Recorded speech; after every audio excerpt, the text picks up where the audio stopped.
Onlim GmbH. We are a startup in Innsbruck, Tels and Vienna. We are actually, I'm here also with Alexander Waller, he's the CEO of the Onlim. And we are developing a set of chatbots for various touristic regions. So we started with a pilot in the Meyerhofen region. So basically, our chatbot is providing information about offers, events, service providers in the region. What we also do is basically integrate various content sources, get content from RSS feeds, from blogs and so on, and we can use this content to serve this content into the chatbots. So I'm going to show you very briefly what we already have. We built this chatbot for Facebook Messenger. We use API AI actually to process all the dialogues, intents, and so on. So let me show you what we have. So yeah, you get in touch with the bot, you say hello, then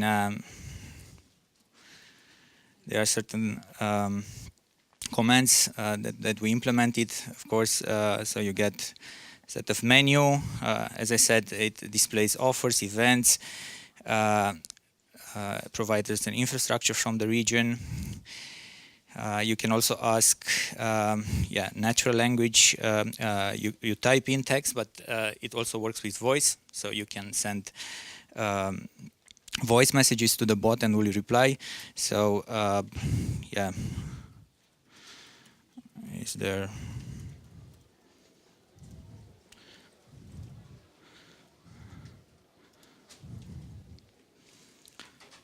Okay. What we also do, we basically developed a social media platform. Onlim itself is a social media platform, and you could, in this platform, if you have an account, you can add, for example, and you are one of the hotels in the region, you can add, for example, offers, and you could also you can also get add events and so on and so forth. So I don't know, Alex, did you already add it in the? Not yet. Okay, but nevertheless, you can add events and offers also from our tool, from the social media tool, but also by chatting with the chatbot. So you say new offer and you add all the things. Yeah, I think my time is already over, right? Okay. Thank so you. If you have questions or yes. We can connect afterwards. Yeah. And we are happy to. I can go back in. Yeah, okay, no more questions. I'm gonna actually jump in. I'm gonna do like parallel eating and talking. So we're have how many demos to go? What's the name of your demo? Live. Live. Okay, so we have live now on stage. Are you ready to go? Yeah, I'm ready. Okay, because you have 5 minutes as all of the other ones. For the ones who just joined, we're having demos here for the next couple of minutes. Ready, set, go for live. Hi, my name is Sebastian. I'm from a Hamburg company and we build chatbots as well as other apps and web applications. This is our showcase. This is live. This is Robert. He's our human today. So we wanted a bot that can actually recommend us events. If we want to go out today after the after show party, because some of us have very early flights and don't want to sleep, so we can just ask the bot, hey, I'm in Vienna, what can I do tonight? And we have a Facebook algorithm in the backend that crawls all the Facebook events, rates them according to an algorithm that is not yet that complicated, and presents it to the users. So basically this is the first step, to have a recommendation engine in Facebook, so you can find in cities that you don't normally go to. Basically, let's say you go to Berlin, and you don't know where to go there, you can just ask our bot and he will tell you. We also implemented some buttons to help, so if it's in the evening or today, you can ask for, I think, a week in advance about that, yeah. And now we have about 350 cities, mostly in German, in the bot that gets crawled every day. And we have a few special locations like Vienna for this conference or Bangkok, just because. Yeah, that's basically it. So if you want to try it, just talk to Live. He's very friendly, I think, most of the time. But at the moment he only speaks German, but I can translate for you if you want. And we really wanted a bot that can understand you. If you can just say, hey, what's up today? And he will understand that you want to do something today, and then he will ask, okay, in the evening or later at night. And we present all the events. You can just scroll through them and just go to the Facebook page directly to attend. Yeah, that's basically it. Thank you. Awesome. Questions? Yeah. Yeah. One question. I saw one question. Are recommendations personalized? Not yet, no. That's the next step, because we only use an algorithm that rates them on like a function of how many people in what short amount of time say yes to an event and want to go, how much engagement is there. So right now it's not personalized now. Where do you get the content, or you feed it in? Or? Yeah, Where is the content? it's all from Facebook. So we crawl. Yeah, it's all Facebook events right now. We have an API to push different events into it, and the next step is to actually create events via bot that you can say, hey, I'm in this bar right now. It's cool. Create an event, and then other people can come. You can connect with our platform because we have a backend for content creation. Yeah, perfect. Awesome. So already first connection happening. Any other? One more question? If there is no more question, we're going to move on. Thank you very much for the demo. Big round of applause from Leaf. And we're going to go on to the bybot.com. So please set up quickly that you can tell us about what you are doing. Ready? Okay, the bybot. Where are you from? From Spain. Spain. Oh, Yes. Salsa. muy bien. Muy bien. Una Muy cerveza. bien. Okay, Okay. let's go. Okay, let's go. We developed the bybot.com. You can find it online right now. Well, it's still on development, but it basically we have products from Amazon and some other vendors in Spain, and you can do everything that you could do on Amazon, but directly on the bot. So you can ask for the price, you can ask for specific specs, you can ask for the pictures, and finish directly the buy inside of the bot. And we have a video, I think. Yeah. No, we don't have it. Yeah. So we're using some API from BBVA, which is a bank, to identify the user, so he doesn't have to give us the address, doesn't have to give us the name, doesn't give up even the credit card, because we connect through an API with OAuth, and it's just at a fast. You have to recognize. So it's basically a product search engine. You can search for whatever technical product you want. Searching for an iPhone, you can pick between the different ones. We use it's a Telegram bot, so we use the keyboard to manage to have a very easy UX. You can get the specs, the pictures. You can get the price from different retailers. That's data that we scrap from different retailers. You can get opinions, what people think about it, in an emoji way. Very proud of that. And you can pick the retailer when you want to buy it. And you'll get a security code on your mobile phone, like when you're buying from every retail, and you put the SMS code, and you have just bought it. That simple. Boom. It works with Amazon. It's a proof of concept, so it right now it doesn't work with Amazon. Yeah, I don't know, because I think they don't have an API that you can directly buy. No, you have to talk to them. That's why. Yeah, you have to talk to Amazon. Okay, we're going right into the Q&A. Any other questions, or you still want to? No, it's good. It's good. I think that's that's why we're in the master class, not. Or you want to tell us something more about it? No, I think it's that simple. It looks like a no. Questions? Okay, then let's see if there are questions in the crowd. Please, you can just say it. You don't have to. What's the business model behind it? What's the business model? Is there a business model? We are. Yeah, We are still working on it. Yeah. And There. yeah, I don't know. Probably we would talk with the vendors and ask for them. I just I don't know. charge a little bit for the Yeah, maybe. everything. Yeah. Charge a little bit for everything. I think that's actually pretty good. I like that. I think that should be a claim. What's your business model? Just charge a little bit of everything. I like that. That's like, pardon me? Are you Google? Are you Google? Was it like a question or a statement? Like, are you Google? Or? Okay. Okay, let's not go into this discussion. We're still with the bot called the ByBot. Any questions? Otherwise, we're going to move on. So this is proof of concept, but you're launching. We are developing the product, yes. Okay. Cool. If there are no more questions, thank you very much.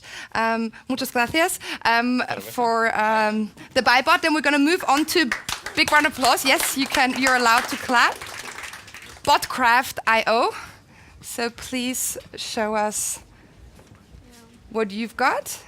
You want to give us maybe a brief introduction what your bot is about before, like, only to save time? Yes, my bot that I thought that I'm going to present my bot, but I'm not going to present my bot because I'm going to present the failure case of my bot.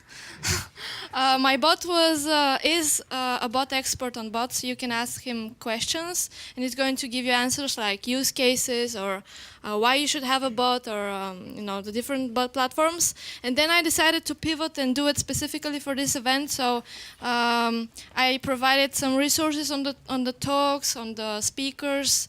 And the idea was that if somebody is missing a topic because he's here or in the main hall, he can then go back, search for the name, and have the resources, because many of the speakers actually have articles on those topics. So that was my bot. But I'm not going to present it, because as it often happens when testing something new, it's not working. So we spoke with some people outside about the fact that when you design a bot, you need to design with the end situation in mind, like how you want to end the whole conversation. And so I put like 20 failure answers to not understanding what the user says. And I think this makes it very funny and engaging, and people are not mad, but they can actually continue asking. And I'm going to just show you that because it's the only thing that I can show you. Okay, awesome. Yeah. You're going to see the debug because I'm an administrator. So the bug is the bot is called. You don't have picture. Okay. Mm-hmm. That's when volunteers leave me on there in their breaks, and I'm left with the technical part as well. Are there any technicians here who know how to switch on the beamer?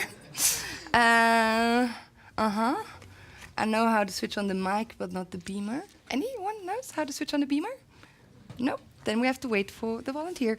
And you can tell us more about what I can keep talking? Yes, you can keep talking. Okay.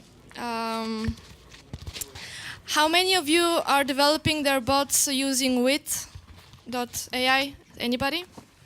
Like 3, 4 people? Are there any people from wit here working there? Yes? Okay, can you please come because I have some questions. Hi, what's your name? So I have a question. Why do you choose to work with stories, like a full piece, instead of just putting question answers, and then, why does WIT work with stories? Yeah, that's a very good question. That's a very good question. So that's actually the kind of the topic of my talk. It's going to be at 2 p.m. So I'm not going to give. And the answer is like 20 minutes long. So I'm not going to give it completely here. So we think that's a better paradigm for building bots.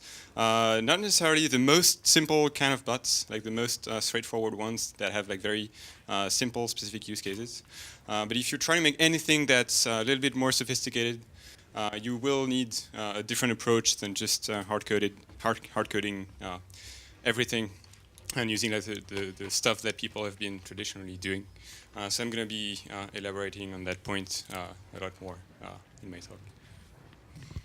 Okay, my question was because in the story, if I decide to remove part of the story that's in the middle, I'm going to remove everything from this part down. And this makes it difficult for me to design my workflows or if I want to improve them. So currently it's true that you specify the complete story. We're trying to make that thing more flexible. Something we introduced is so many people want to define their stories, have like more flexible ways of doing it. So currently what you can do is we have like instead of using the UI, you actually have like a text format that you can use, and so you can import your specification inside your app. And so instead of rebuilding the whole story every time, you can actually, many people will actually just write some like JSON format specification and just like upload the new version every time. So in other words, you can, by using just like the textual format, you can do more things than what you can currently do with the UI. But I mean, the reason that when we remove something in the middle of a story, we remove the stuff that's below is that in many cases, the fact that you're changing something in the middle actually invalidates most of the stuff that comes after that. Now, I know that it's not necessarily always the case, so we're still in the process of refining the UI. Over time. So hopefully you get something like that very soon. Martin, you're going to be with us at 2. Yes. So we're really looking forward to you. Gave us a little insight. Thanks already for the insight and making the time, and see you at 2 o'clock then to give us a deeper insight. Thank you. And I think we got the technical problem solved, and you have a screen right now. Let's see what time. Yes. So. Wow. I think you told us already most of it, but now you can give us actually some pictures. Just let me show you some cool answers that I came up with. For instance, I would like to know more about Martin's talk, and I'm going to type his name. How are we going to do with the internet and others? And it is supposed to give me information about him and more resources. And let's wait and see. No. Should I hold it? Yeah. Okay. I can hold it. Are you sure? Okay. Well, seems like there is no response. Anyway, I can...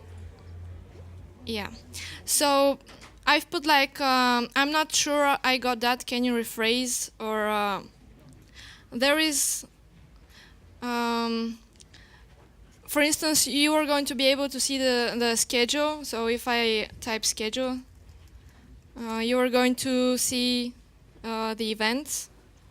My server broke down. Yeah.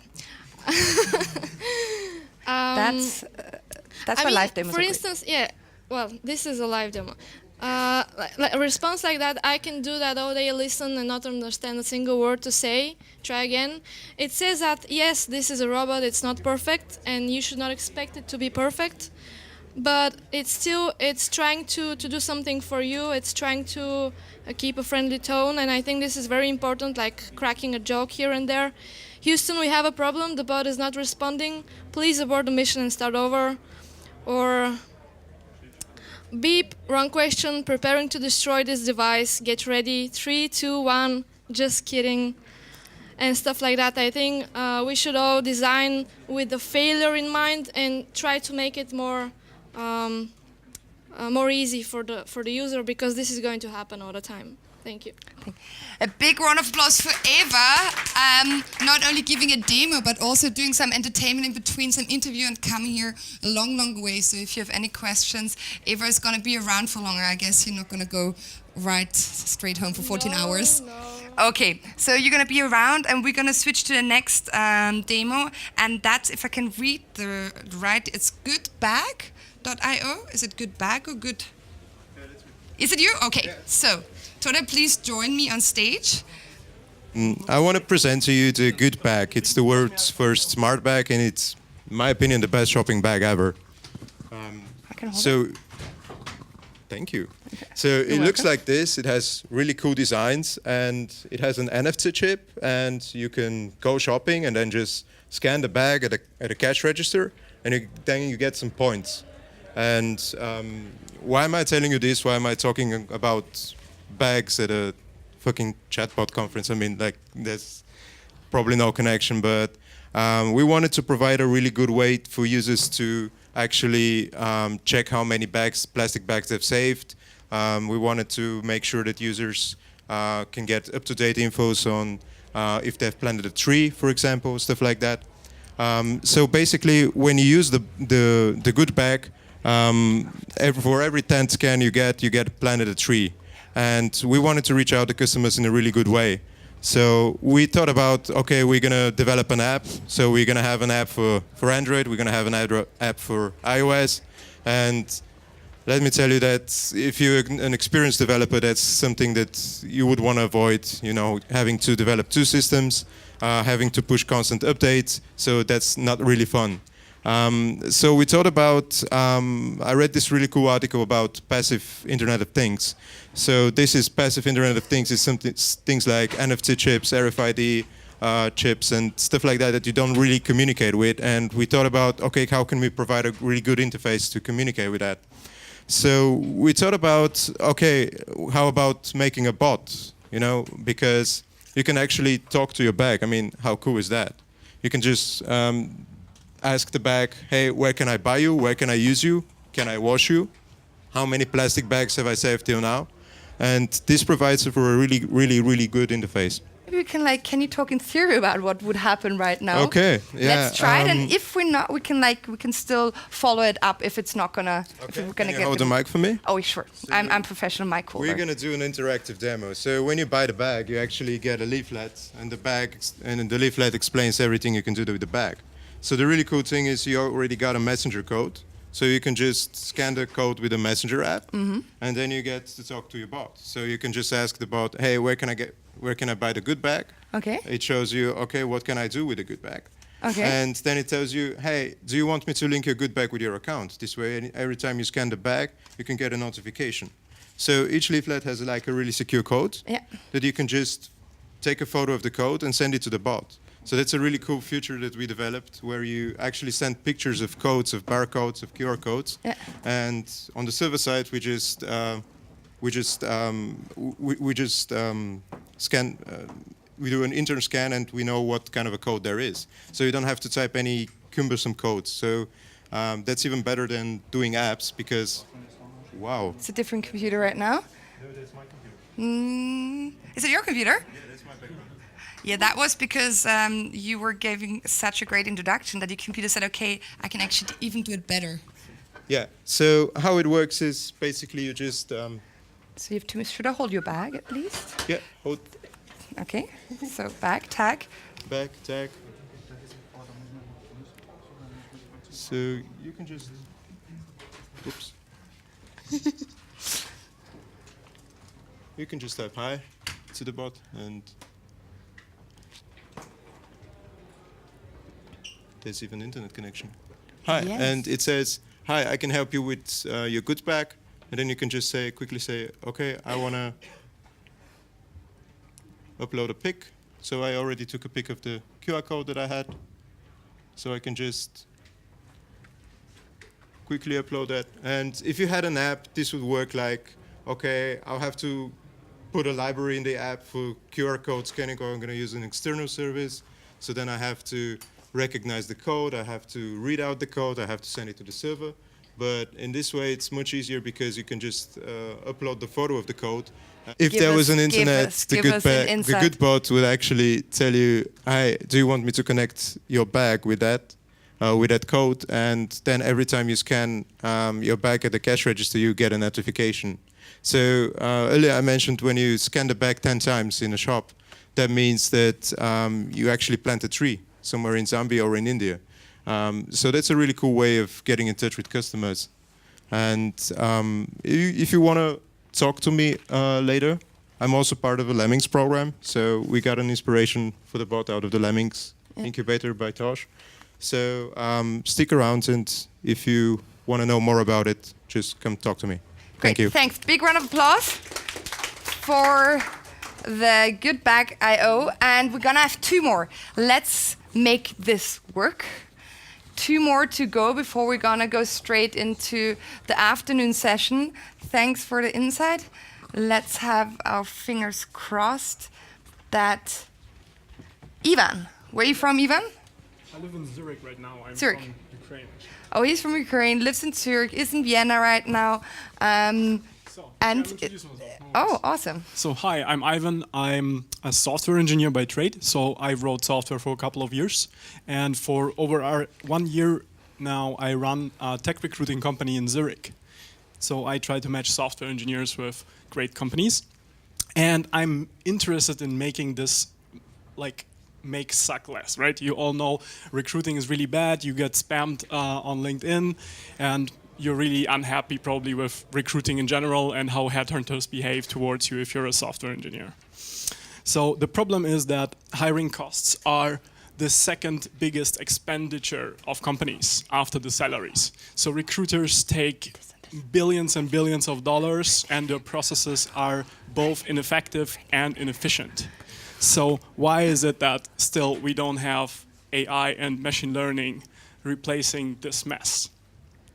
Obviously, there is lots of things happening in this space. So you have two companies right now who are building bots. On the top left side, it's a company from San Francisco.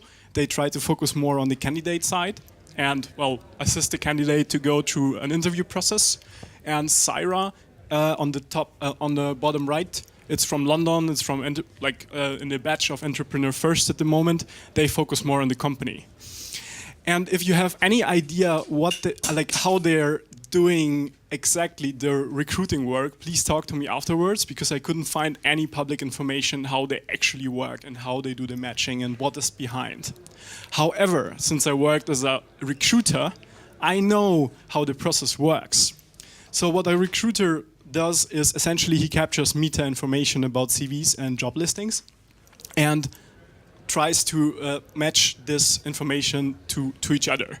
So it's actually quite trivial, the work. So for instance, you have a CV here, and what you can do is you do simple OCR, and then you extract the keywords. So this is what a recruiter does.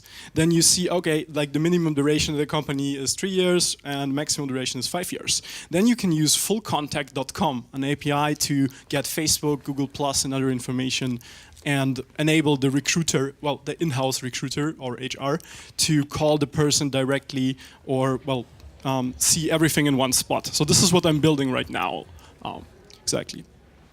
And then you have different steps that the recruiter does. So you qualify the engineer. So you ask him, like, how much experience do you have in .NET, and what's your favorite tech stack in the past, and especially the third point, what do you want to do in the future? So this is what, by definition, SCV doesn't capture. So many people, or not many people, but some people want to change, like from, I don't know, front end more to back end or vice versa. And you capture all this information, and obviously you also qualify the company. So the team size, median age, salary, and all that. If the company is using testing, documentation, the methodology, the average employment duration at the company. So web agency, very quick, bigger company, rather longer. Tech stack, are they open to new tech stacks? So all this information you just match to each other. If you have any information or ideas how to do this, please talk to me, because actually I have no idea how to build bots.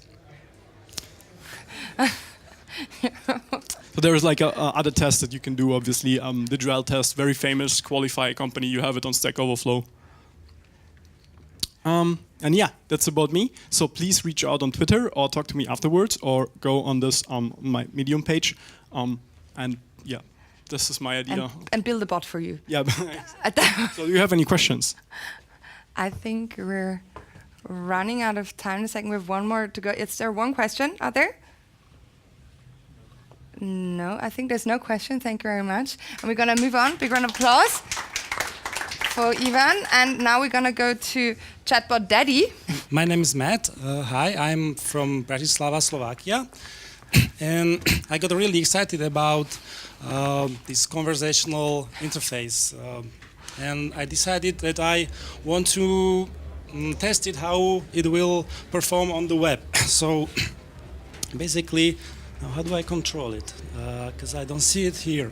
Oh, let me see. What do you want? How can I help you? Yeah, no. Okay, let's try to maximize it. Maximize it? Cool. Okay, so this is basically what the conversational interface is about. And I want to make a tool that I can create a presentation like this. So this is how ChatBotDaddy was born. So what is ChatBotDaddy? It's a content management system that lets you easily create conversations in a very intuitive way. I'm not a programmer, so I need to create a way of how I can make it happen without any programming. So I've created, maybe you know, a markdown language for HTML. Bloggers use it. Those who don't know HTML, they can use some short marks to create a code. and that will render into HTML. So this is exactly how we proceed. This is the editor where I can create conversations. Here is the code, and here is the live preview of the conversation. I can select the choices that the user would see and see immediately where I am in the editor. So this is very useful even with long text and chatbots. You are not lost anywhere. We know that we have to move towards GUI because even now you just have to learn about less than 10 marks to write a conversation like this, but this can be a problem to remember after you go there after some time. So we will add GUI choices to add pictures and choices and so on. But even now, I just want to show you what we already made with it. Like there are real bots that already are making money. This is in Slovak, so just it's about Halloween. It's a Halloween decision bot that let people, for example, choose. I don't know how to. Oh, yeah, okay. Here are some masks that you can choose, and when you click on a mask, a link will open in a shop where you can buy it. So it's already monetized via affiliate system. So. This is, many people think that chatbots are only about messaging platforms, but I think that web conversational interface has big potential on the web. And that's why we created ChatbotDaddy. We are not open to public. This is still just, we are heading towards a minimal viable product, but soon we will open to anyone who wants to create a personal chatbot or business chatbot. You can create and collect feedback from the bots. For example, this is a bot for some constructions. You can send a lead and fill in the formula and then when somebody fills the formula, you will see it in the administration. So there's analytics, and you will see all the messages. And I hope in the future you will be also able to live chat with your bot visitors and connect them with messaging platforms and so on. So if this can be, one more thing I forgot is that you can get the export of the conversation in JSON format. So maybe you developers need a quick tool to test your conversation, how it will look like. And then you can take the export in JSON and put it in your application, and the conversation is done together with all the choices. So if you have any questions or this was interesting, I'm here. Yeah. One last that's an interesting feature suggestion. It will be possible, but we haven't done it yet. For now, it's only the other way around. Awesome. If there are any more questions, I guess you're around because there are a few more minutes left before we're going to enter actually the afternoon session of the talks. So thank you so much for sticking with us. Thank you so much for the demos.